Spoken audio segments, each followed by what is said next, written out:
দর্শক, ডেঙ্গুর অন্যতম হটস্পট এখন চট্টগ্রাম। এই বিষয় নিয়ে আরো খবর জানাতে আমাদের সঙ্গে যুক্ত হচ্ছেন সহকর্মী নয়ন বড়ুয়া। জয়, যাব তার কাছে।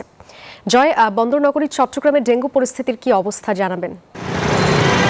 সাদিয়ে, দেখতে পাচ্ছেন চট্টগ্রামের মানুষের কিছুটা সচেতনতা বেড়েছে। তার কারণে চট্টগ্রাম শহরে কিন্তু যে টবগুলো রয়েছে, ফুলের টব আমরা দেখাতে চাচ্ছি, এই জায়গা থেকে কিন্তু আসলে এডিস মশার লার্ভা কিন্তু ছড়িয়ে পড়ছে বলে আমাদেরকে জানিয়েছেন। তার কারণে সিটি কর্পোরেশন বিভিন্ন জায়গায় লিফলেট বিতরণ করেছে। তো ফুলের টবগুলো থেকে যেখানে এডিস মশার লার্ভা ছড়িয়ে পড়ছে, বৃষ্টি পড়লে এখনও কিন্তু গুড়ি বৃষ্টি আমরা দেখতে পাচ্ছি অব্যাহত রয়েছে। তো এই জায়গাগুলো পরিষ্কার পরিচ্ছন্নতা করার জন্য সাধারণ মানুষকে কিন্তু সচেতনতা করার জন্য কিন্তু বারবার তাগাদা দেওয়া হয়েছে। এমনকি কেউ সচেতন হয়েছেন। বাসাবাড়ির ছাদগুলোতে কিন্তু অনেক ফুলের বাগানগুলো রয়েছে। তো সেই জায়গাগুলো থেকে কিন্তু এডিস মশা লার্ভা কিন্তু ছড়িয়ে পড়ছে বলে তারা আমাদেরকে জানিয়েছেন। তো তার কারণে চট্টগ্রাম সিটি কর্পোরেশনের পক্ষ থেকে মশক নিধন কার্যক্রম কিন্তু তারা জোরদার করেছেন।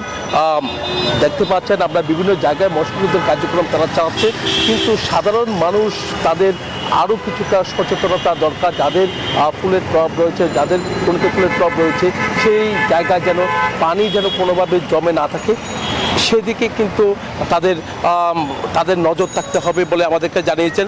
এবং কি আমরা দেখতে পাচ্ছি যে চট্টগ্রাম মেডিকেলে কিন্তু একের পর এক করে রোগীর সংখ্যা কিন্তু বাড়ছে।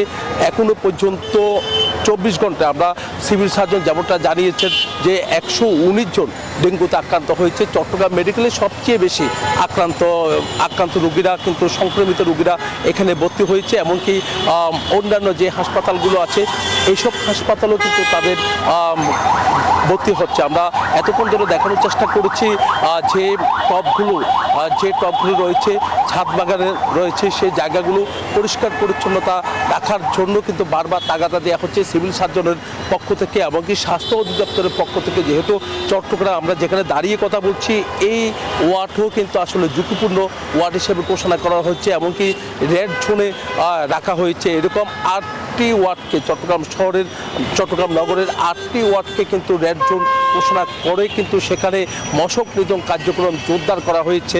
সিটি কর্পোরেশনের পক্ষ থেকে যেমনটা মশক নিধন কার্যক্রম চালিয়েছে, তেমনিভাবে কিন্তু স্বাস্থ্য অধিদপ্তরের পক্ষ থেকেও কিন্তু মশক নিধন কার্যক্রম তারা চালিয়েছে।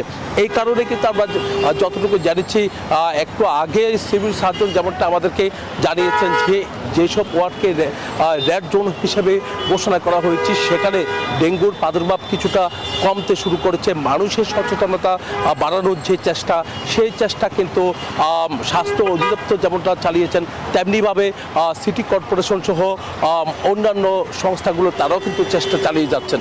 এই ছিল আমার এখানকার সর্বশেষ। ফিরে যাচ্ছে স্টুডিওতে সাদিয়ার কাছে। জয়, ধন্যবাদ আপনাকে।